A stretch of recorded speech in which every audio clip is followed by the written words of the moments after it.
माझे नाव दीपक चव्हाण. मी जळगाव जिल्ह्यातील पारोळा तालुक्यातील आहे. माझ्या धुळे सर्कलमध्ये फॉरेस्टमधून सिलेक्शन झालं आहे, फॉरेस्ट गार्डमधून. तर माझी हिस्ट्री म्हणजे माझी जर्नी सांगायची झाली तर एवढी खास नाही आहे, म्हणजे हार्ड नाही आहे. पण तुम्हाला त्याच्यामधून काहीतरी शिकायला भेटेल असं मला वाटतं, म्हणून मी सांगतो. आणि थोडं म्हणजे आपण जॉईनिंग झाल्यानंतर किंवा सिलेक्शन झाल्यानंतर कसा आनंद होतो प्रत्येकाला, आणि तिथून तर इथपर्यंत यायला किती टाइम लागतो ते तुम्हाला थोडक्यात सांगायचा प्रयत्न करणार आहे मी. जास्त मला म्हणजे मी वक्ता नाही काय नाही, असं बोलता येत नाही जास्त. फक्त ही पहिल्यांदा स्पीच देतोय तर थोडा लँग्वेजमध्ये पण फॉल्ट येईल, कारण की माझी लँग्वेज बंजारा आहे आणि बोलताना थोडं मराठी शब्द किंवा अयराणी शब्द येऊ शकतात, तेवढं ॲडजस्टमेंट करा फक्त बस. माझं सांगायचं झालं तर मी म्हणजे असं स्पर्धा परीक्षेचा जो प्रवास आहे ना, तो लहानपणापासूनच चालू झाला होता. जेव्हा मी 10वीला म्हणजे मी लहानपणापासूनच हुशार आहे असं काही नाही. जेव्हा मी 5वी पासून 5वी 6वी 7वी तेव्हा एकदम असं मीडियम होता. जास्त म्हणजे लहानपणी जास्त माणूस हे करतो तेव्हा मस्ती वगैरे करायचा. पण 7वी नंतर मी असं अभ्यासाला लागलं.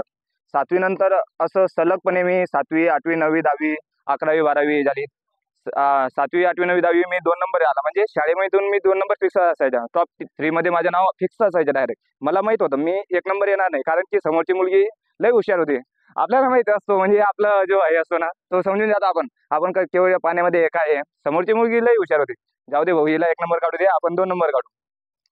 मग 10वी मध्ये असं ठरलं की नाही, आता 10वी आहे, 10वी मध्ये 1 नंबर आपल्याला काढायचा आहे. 10वी लय पाहिजे. पण असं झालं ते की 84 पडले आणि माझा सेकंड नंबर झाला. ते पण तुटलं, म्हणजे जाऊ द्या. पुढे झालं मग ते 11वी आर्ट्स घेतलं मी. गावामध्ये सर्वांना माहीत पडलं की मुलगा हुशार आहे, सायन्स घ्यायला पाहिजे होता. मग मी सर्वांचे ऐकलं, म्हणजे सर्वांना ते सजेशन भेटतातच की आर्ट्स घे, सायन्स घे, कोणी सांगतो ITI घे, कोणी सांगतो कॉमर्स घे. असं मला पण सजेशन भेटलं, सर्वांनी सांगितलं की सायन्स घे. मी त्यांना एकच प्रश्न विचारायचे की सायन्स का घेऊ ते तर सांगा मला. नाही म्हणे सायन्स घे, पुढे काय करता येईल म्हणे. पण पुढचं काय आहे, आणि तेव्हा लहान होतो, काय माहित नाही काय नाही, चालू होतं गंमत. मग नंतर मी ॲडमिशन सायन्सला केलं, 11वी सायन्सला. 8 दिवस लेक्चर केले फक्त. 8 दिवस नंतर आपला समजून गेला, नाही आपलं काय खरं नाही, आर्ट्समध्ये ॲडमिशन करू. कारण की ते आले सर बोलायचे धड इंग्लिश ठोकायचे डायरेक्ट, आणि मला इंग्लिशचं असं समजलं नाही. नाही मग ॲडमिशन काढून टाकलं आणि आर्ट्समध्ये टाकलं. मग आर्ट्सला ॲडमिशन टाकलं, मग चांगलं झालं, म्हणजे तिथून चांगलं झालं, मित्र वगैरे भेटले. 10वी नंतर ठरलं होतं की मला MPSC करायची आहे. MPSC मधून आपण 5 वर्षात पोस्ट घेऊ. पहिले ते जल्लोषामध्ये असतो माणूस, रक्त सळसळलं, 5 वर्ष ग्रॅज्युएशन टाकू आणि पहिल्याच वर्षी PSI काढू. ते झालं असं की 5 वर्ष तर गेले, 7 वर्षामध्ये पण PSI निघाली नाही. नंतर 11वी 12वी आर्ट्स केलं, तिथं पण 1 नंबर होता माझा. 11वी 12वी कॉलेजला पण 1 नंबर. नंतर मी प्रताप कॉलेजला ॲडमिशन घेतलं. प्रताप कॉलेजला पण 2 नंबर फिक्स होता आपला. 2 नंबरनी 7 नाही सोडली, ती एक गोष्ट मोठी होती बस. 11वी म्हणजे FY SY TY ला पण 2 नंबर फिक्स होतं. प्रताप कॉलेजला 2 नंबर आला होता मी पुऱ्या कॉलेजमधून. नंतर झालं की चला भाऊ, आता 5 वर्ष झाले, TY झाला, ग्रॅज्युएशन झाला, MPSC करू. ती सर्वात मोठी चूक झाली की MPSCचा फॉर्म नाही भरला त्यावेळेस. आणि म्हणजे MPSC मेन्सचा पण अभ्यास वगैरे होता, पण फॉर्म नाही भरला, त्याच्यामुळे लई चुकी झाली. मग नंतर डिप्रेशनमध्ये गेलो, लई झालं ते. डिप्रेशनमध्ये गेलो, पोलीस भरतीचा अभ्यास चालू केला. पोलीस भरतीला पण नायगावला जी 2021ची प्रश्न म्हणजे पेपर झाला होता. पहिले पेपर होता, नंतर ग्राउंड होता. तिथं 84 होते मला. ग्राउंड केलं असतं तर संभाजीदादांसारखे कोच भेटले असते तर आता सिलेक्शन तेव्हा झाला असता. पण आता काय, ते नशिबामध्ये असताना आपल्याला फॉरेस्ट व्हायचं होतं. म्हणून नंतर प्रवास एवढं म्हणजे नाही आहे. आई वडील वगैरे हातमजुरी करायचे पहिले, मी पण हातमजुरी करायला जायचो. म्हणजे 12वी पर्यंत हातमजुरी केली आहे. दुसऱ्यांच्या शेतामध्ये जायचं, 150 रुपये रोजावारी, आणि 150 रुपये भेटायचे तेव्हा. 12वी पर्यंत गेलं. नंतर जसं वडिलांनी पावचं बिझनेस वगैरे चालू केलं, पाव विकायचे. पाव असं पॅकिंग करतात घरवाले, मी करायचं नाही, कारण की मला अभ्यास वगैरे करायचो मी. तर वडिलांच्या म्हणजे पहिले जेव्हा मी लहान होतो ना 7वी मध्येच, तेव्हा वडील असं 60 फूट उंचीवरून पडलेले खाली. 60 फूट उंचीवरून पडलेले. त्या माणसाच्या म्हणजे शरीरामध्ये मागच्या कंबरेमध्ये हाई टाकले, रॉड टाकली आहे, हातामध्ये पण रॉड टाकली आहे. तरी तो माणूस आमच्याबरोबर असं कायम कामच करत राहायचं, म्हणजे डायरेक्ट बायांसोबत काम करायचं शेतामध्ये. हातमजुरी म्हणजे निंदणी वगैरे, सर्व कापूस वगैरे वेचायचं, सर्व काम म्हणजे एकदम करायचे माझे वडील. मग तेच मोटिवेशन होतं की वडील एवढं करतात म्हणजे लई मोठी गोष्ट आहे. म्हणजे ते पण 60 फूट उंचीवरून वाचले आणि तरी पण ते काम करताय आपल्यासोबत. त्यांना लोक म्हणायचे, यार तू एवढं म्हणजे झालंय तरी तू सोडत नाही, म्हणजे काम करतो जे. आणि आपल्याला माहित होतं की आपले वडील आपल्यासाठीच करताय. प्रत्येकाच्या आई वडिलांची इच्छाच असते की आपलं मुलांसाठी आपण काहीतरी करून जावं. मग तेवढं वडिलांनी केलं. नंतर बहिणीचं लग्न झालं. बहिणीच्या लग्नानंतर पावचं थोडं व्यवसाय चालू केलं. पाव विकायचे वडील. घरी पॅकिंग वगैरे करायचे भाऊन आई, आणि वडील पाव विकायला जायचे. नंतर वडील असं दिवसातून ना सकाळी सकाळी 5 वाजेपासून तर 10 वाजेपर्यंत गाडीवर असतात, बाईकवर. 5 तास कंटिन्यू. 5 तास आपण इथं फक्त 2 तास किंवा 1 तास मेहनत करतो. ते 5 तास कंटिन्यू गाडीवर असतात. आता पण अजून सोडलं नाही त्याने पाव विकायचं. 5 तास कंटिन्यू असतात. आणि रात्री पण म्हणजे 4 वाजेपासून संध्याकाळी तर रात्री 8 वाजेपर्यंत गाडीवर फिरतात, पाव विकताच. मग असं एकदम म्हणजे घरी एकदम असं व्हायचं ना की यार आपले वडील एवढं करताय आपल्यासाठी आणि आपण काय करतोय ते समजायचं नाही. योगायोग झाला की फॉरेस्टची भरती निघाली. मागच्या पोलीस भरतीला उतरला होता मी, पण मित्राने थोडा गोळा मारला होता, म्हणजे पायाला गोळा लागला होता म्हणून इंजुरी झाली होती. ग्राउंडला काही गेला नाही. माझ्या गावामध्ये सर्वांना माहित होतं की मी पेपरला बसला म्हणजे आपलं काम फिक्स होतं. आणि मला पण माहित होतं की पेपरला बसला म्हणजे फिक्स होता. पण माझ्या योगायोग की ग्राउंडच निघाला नाही. आयुष्यात कधी ग्राउंड नाही निघाला, आयुष्यात. मग झालं असं की वडिलांना हार्टचा प्रॉब्लेम आला. 1 जूनला वडिलांना हार्ट अटॅक आला होता. पहिला हार्ट अटॅक असतो ना, ते आला होता. मग धुळ्याला त्यांना ॲडमिट केलं होतं दवाखान्यामध्ये. मी गेला इथून तर 8 दिवस कंटिन्यू मी तिथं होतो त्यांच्याकडे. ICU मध्ये टाकलं होतं त्यांना. मी 8 दिवस रात्रभर रडला होता डायरेक्ट. कोणाला माहित नाही ते आपलं जीवनाचं संघर्ष कोणाला सांगायचं नसतं, पण सांगतो थोडं तुम्हाला, थोडं मोटिवेशन भेटेल म्हणून. 8 दिवस कंटिन्यू रडला मी डायरेक्ट. यार आपण काय चुकी केली, आपण एवढं हुशार माणूस आणि आपण काय करतोय ते समजायचं नाही मला. मागच्या वर्षी गेला होता 2023 मध्ये. 1 जूनला हार्ट अटॅक आला होता वडिलांना. मग एवढा डायरेक्ट ना खूप खराब परिस्थिती झाली होती. म्हणजे वडील आपल्याला स्वतःला असं वाटायचं यार आपण म्हणजे यांच्या पोटी जन्माला आलो, पण आपण काय चुकी केली की आपलं म्हणजे कर्म आहे यार, आपल्यामुळे त्यांना भोगावं लागतंय. एवढं म्हणजे कष्ट करून 50 वर्षाचे माणूस एवढं फिरतोय तरी आपल्यामुळेच होतोय. कारण की आपण 22 वर्षाचे झालो तरी नोकरी नाही, काय नाही, फक्त करतोय आणि पैसे लागताय दररोजचे. दर महिन्याला 5-5 हजार त्यांच्याकडून मागायचा.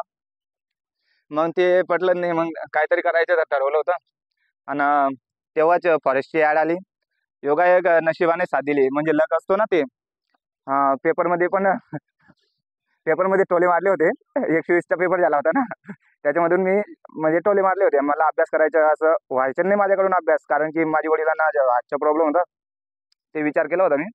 नंतर टोले मारले होते. अभ्यास होता, मराठी बुद्धिमत्ता वगैरे आपला चांगला होता, पण इंग्लिशचा आणि माझा संबंध नाही. इंग्लिशपासून मी लई दूर होता. आजपासून म्हणजे आतापर्यंत आहेच इंग्लिशपासून दूर मी. इंग्लिशने माझी लई घाण केली. म्हणजे 10वीला 12वीला कमी मार्क आले म्हणजे माणूस सोडून देतो. आणि इंग्लिशमध्ये लई आपण आर्ट्स मीडियमवाले, आपल्याला एवढं समजत नाही इंग्लिश.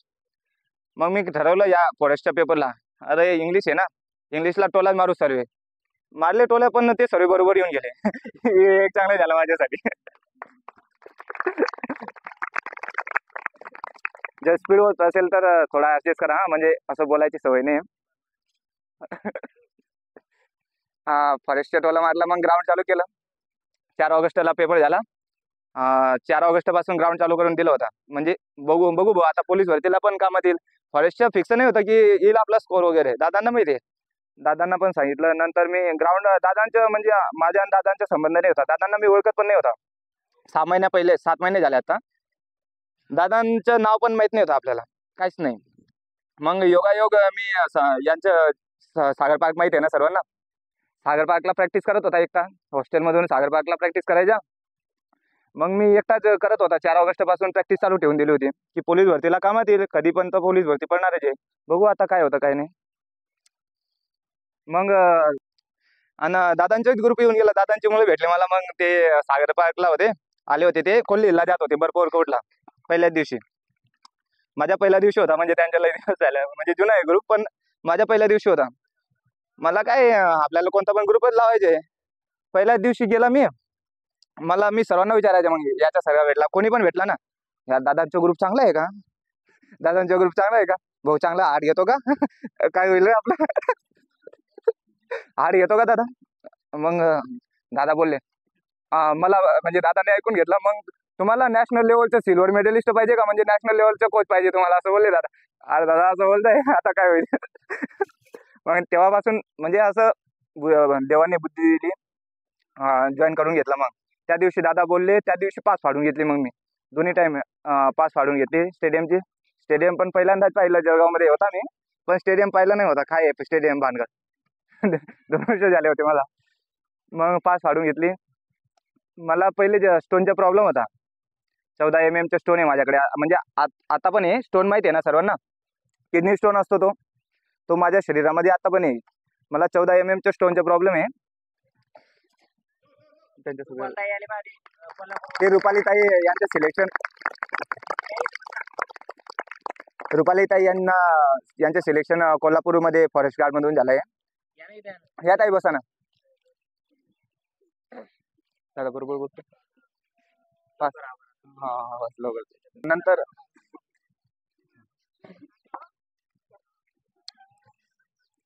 मग दादांचा ग्रुप भेटला. दादा फ्रीमध्ये घेत होते, ते एक मोठी गोष्ट होती. म्हणजे दादा फ्रीमध्ये घेतात ना, आणि ते जे जेव्हा ते कला असं वाटतं, मला पण तसं वाटलं की यार फ्रीमध्ये घेतो माणूस, म्हणजे काय शिकवणार, एवढं नाही घेणार, हार्ड नाही घेणार, काय नाही घेणार. मग मी सिरियसली घेतलं नाही. 1 महिना झाला. म्हणजे माझा तेव्हा फिक्स पण नाही होता ना फॉरेस्टला स्कोर वगैरे येईल, कारण की आपण टोले मारले होते, इंग्लिशला टोले मारले होते, GS ला टोले मारले होते. मी मनातून करायचं नाही मग प्रॅक्टिस वगैरे. म्हणजे असं दादा बोलायचे, यार तू रेग्युलर येत नाही. मी म्हणजे 8 दिवसातून 2-1 दिवस गॅप मारायचाच मी घरी. बस राहायचा पुढे, मस्त झोपत राहायचा. नंतर फॉरेस्टची आन्सर की वगैरे आली. दादांना स्कोर वगैरे सांगितलं, मस्त आहे म्हणे, स्कोर होऊन जाईल म्हणे. दादा बोलले म्हणजे ते होतोच, कारण की मागच्या वर्षी पण ज्यांना सांगितलं होतं दादांनी तू पोलीस होणार, ते पोलीस झालेच. दादा मला बोलले होते तू फॉरेस्ट होणार, आता फॉरेस्ट झाला. असं होतं ते. नंतर चालू झाली प्रॅक्टिस वगैरे. 6 महिने एकदम कसे दिवस गेले ते मलाच माहिती. इथं ग्राउंड करायच्या, आणि तिथं हॉस्टेलला जेवण वगैरे खास भेटत नाही. मग ते मी इथून ग्राउंड करून मग रडायचं रूमवर जेवण, कारण की मी दादांकडे आला तेव्हा माझे वजन 72 किलो होतं, आणि ग्राउंड होईपर्यंत 55 आला होता. म्हणजे लई वजन उतरला होता. 72 किलो वजन 55 किलो असं वजन उतरला होता. मग मी घरी जाऊन रडायचा. म्हणजे हॉस्टेलला जाऊन एकटा बसायच्या, वरती जायचा, मस्त रडायचा, कोणाला दिसायला नाही पाहिजे, रडून घ्यायचा आणि आसू पुसून घ्यायचा आणि खाली बसायचा. मग कारण की तेच होता. आपला संघर्ष कोण पाहणार आहे.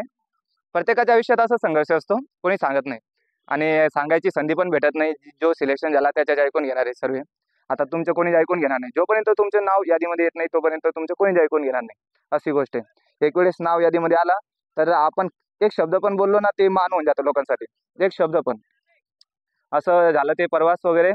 आणि शेवटी मग दादा बोलायचे नशीब असतं, कोणाकोणाचे लक असतो म्हणे. मग दादांचं मी लक फॉलो केलं होतं. 6 महिने म्हणजे आता 7 महिने झाले मी मांस वगैरे खायचं बंद केलं होतं. म्हणजे पहिलेच माझ्या वडिलांना प्रॉब्लेम आला होता ना, म्हणून मी मांस वगैरे खायचं बंद केलं होतं. म्हणून लकने मला पुढे साथ दिली. मला पायाला म्हणजे पायाचा प्रॉब्लेम होता, गोळा लागला होता. 6 महिने पाय चांगला झाला नाही होता. दादांना भेटला आणि पाय पण बरा झाला. दादांना भेटलो आणि पाय पण बरा झाला. अचानक होतं ना ते कधी कधी. नंतर 6 महिन्यानंतर रिझल्ट वगैरे म्हणजे ग्राउंडच्या टाइमला पण थोडा प्रॉब्लेम आला. माझ्या टायमिंग 17:30 बसायच्या इथं.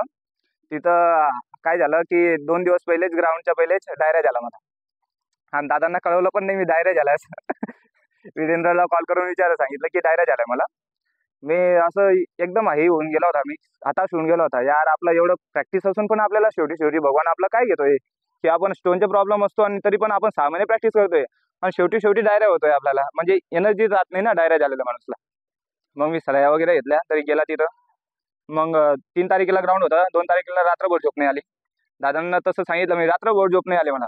स्टोनचा प्रॉब्लेम होता. ते स्टोन आपोआप ते पाणी शरीरामधलं पाणी गेलं ना, त्याच्यामुळे डायरियामुळे सर्व शरीरामध्ये पाणी नाही होतं. मग स्टोनच्या प्रॉब्लेममुळे मला रात्रभर झोप नाही आली. ग्राउंड पण कसं केलं ते स्वतःलाच माहिती की कसं होतं ते. अर्ध्यामध्ये म्हणजे 2.5 किलोमीटर झालं ना, तेव्हा थांबायची इच्छा होती. नाही आता नाही होणार. पण एकच गोष्ट होती, दादानी बोललंय ना, संभाजी दादांनी, की तू होणार आहे. आणि असं कसं रेस सोडून चालत नाही ना. अर्ध्यामधून 2.5 किलोमीटर नंतर लई पोट दुखत होतं, लई म्हणजे खूपच. थांबायची इच्छा होत होती. वडिलांचं म्हणजे असं अक्षरशः समोर यायचे वडील 2.5 किलोमीटर नंतर, असं डायरेक्ट समोर यायचे. यार मी एवढं कष्ट करतोय, तू एवढं थांबत करू शकत नाही, होणार काय, मरून नाही जाणार आहे तू. मग 2.5 किलोमीटर मी दादांचं झालं. लई मुलं म्हणजे लई लोकांचं असं मला जे टोमणे मारायचे ना, गावाकडे लई एक मुलगा होता, तो टोमणे मारायचा मला, तू आयुष्यात कधी ग्राउंड काढू शकत नाही, असं ते मला टोमणे मारायचे. आणि मला माहित होतं मी ग्राउंड काढू शकत नाही. दादांकडे आला तेव्हा निघालं ते ग्राउंड. असं गावाकडे लई मुलं घरवाले पण बोलायचे की तू पोलीस भरती करू नको, तू MPSC कर तुझ्या. तू MPSC एक वेळेस पास होऊ शकतो, पण ग्राउंड कधीच काढू शकत नाही. मला पण विश्वास होता माझ्यावर की ग्राउंड मी कधी काढू शकत नाही. पण 6 महिने कंटिन्युटी ठेवली. असं धीरे-धीरे ग्राउंडवर दादांवर एक म्हणजे विश्वास ठेवला, बस ती मोठी गोष्ट होती. कारण की मुलं ना ग्राउंड करताय तुम्ही, दादांवर विश्वास ठेवा. दादा आपोआप तुमचे ग्राउंड करून देणार. फक्त कंटिन्युटी आणि दादा सातत्य ठेवा. प्रत्येक गोष्टीमध्ये मेहनत तर लागतेच. मेहनत सर्व गोष्टी करतात आणि सातत्य मेन हे. आणि असं कंटिन्युटी धीरे-धीरे चालू ठेवा. थोडी इन्क्रिमेंट होईल, प्रगती होते, थोडा थोडं होतो. असं आम्हाला सांगायचं फक्त एकच की दादांवर विश्वास ठेवा. माझा विश्वास नाही होता. 1 महिना तर दादांवर म्हणजे विश्वासच नाही होता. पहिले माणूस काय करणार आहे, असं एक विचार यायचा, यार नाही झाला तर मग काय होईल आपला. पण नंतर विश्वास बसला दादांवर की होईल आपला. दादा सांगायचे. आणि झालं माझं की ग्राउंडचा टायमिंग 18 मिनिटं 00 बसला. ते सांगतो मी तुम्हाला 18 मिनिटं 00 कसं बसला.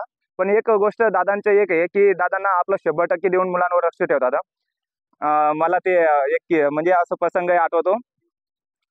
स्टेडियम बंद होता 8 दिवस, तर आम्ही तिथं सागर पार्कहून तिथं जायचो जिजाऊनगरला. दादा आजारी होते. दादांना लई प्रॉब्लेम म्हणजे आजारी असतात कधी-कधी. ते दादा आजारी होते तरी आमच्यासोबत यायचे दादा. त्यांना रनिंग करताना पण प्रॉब्लेम व्हायचा, म्हणजे असं घशाचे प्रॉब्लेम किंवा सर्दी, खोकला, ताप पण होता. पण दादा तरी यायचे डायरेक्ट. म्हणजे असं वाटायचं, यार हा माणूस म्हणजे आपला कोणीच नाही, काहीच नाही आपला. म्हणजे घरवाले, आई-वडील वगैरे असतात. पण हा माणूस काहीच नाही आपला, तरी आपल्यासाठी एवढं जीव तो म्हणजे हे करतोय. यार याच्यासारखा रॉयल माणूस कधी नाही आयुष्यात नाही पाहिला. आणि ते एक मोटिवेशन बनलं. मग बस दादांनी सांगितलंय ना, होईल आपलं काहीतरी. मग दादांना सोडलं नाही. ते एकदम जाऊ दे. ते म्हणजे दादांमुळे झालं ते होतं. माझा टायमिंग पण 18 मिनिटं 00 बसला. लई मुलांच्या म्हणजे कमी बसला की माझ्या समोर जे मित्र होता माझा, म्हणजे दीपक बारेला म्हणून, त्याचा टायमिंग 18 मिनिटं 8 सेकंद बसला. आणि त्याचा टायमिंग रिअल टायमिंग 17 मिनिटं होता.